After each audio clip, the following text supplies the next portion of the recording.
There's no doubt UFC 284 is top-heavy.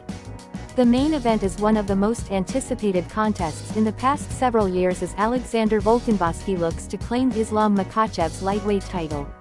After all, it isn't every day that two fighters at the top of the P4P list collide. Hell, it isn't every year either. The co-main event between Yair Rodriguez and Josh Emmett may be fighting for an interim belt, but it could very well become the featherweight title if Volkanovski becomes the lightweight champion. After all, no one has been able to actively defend a title in two divisions. For those of you who want to point to Amanda Nunes reigning over women's bantamweight and featherweight, we all know that's a farce. Those two divisions are the most shallow divisions in the promotion, the featherweight division not having enough full-time bodies to take up all the fingers on one hand. Off my tangent, even if you're not a fan of the champ idea, this is a special fight that should be appreciated for what it is. Makhachev may not have a title defense under his belt, but he was long considered to be the heir apparent to the lightweight throne. That's what happens when you do nothing to dissuade the praise being showered on you by a teammate who is considered a GOAT. As for Volkanovski, he scratched and clawed his way to the top of P4P rankings, growing more dominant with each passing performance. Something has to give between these two. I'm excited to find out what that is. Islam Makhachev vs Alexander Volkanovski. Featherweight. It's too bad there isn't a higher degree of flash to either of these gentlemen. Makhachev may be Khabib Nurmagomedov's protege, but he isn't as personable as Khabib. Not that Khabib was overflowing with personality, but the former champion knew how to get attention. For instance, Khabib allowed Abel Trujillo to stand up time and again, just so Khabib could drag him down every time. In the process, Khabib set the UFC record for takedowns in a contest at 21.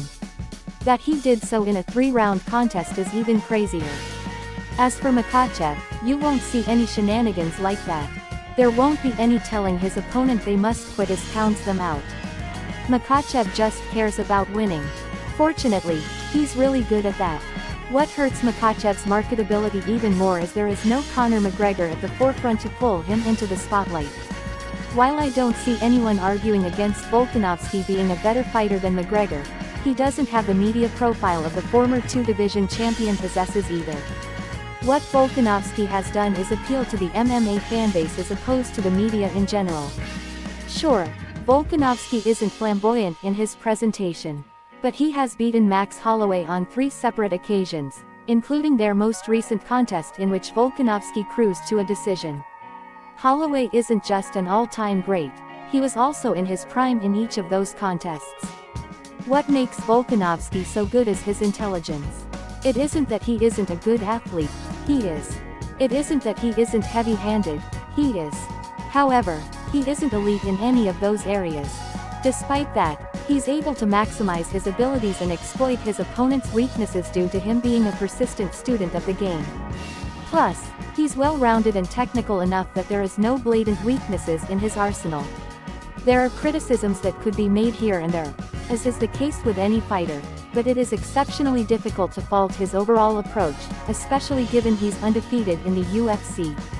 Along the lines of not having any true weakness, it's because Volkanovski tends to find ways to turn weaknesses into potential problems for his opponents.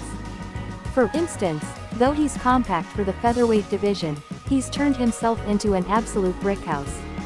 He's able to stack more muscle on himself inch for inch, making himself incredibly difficult to get out from underneath or even take down.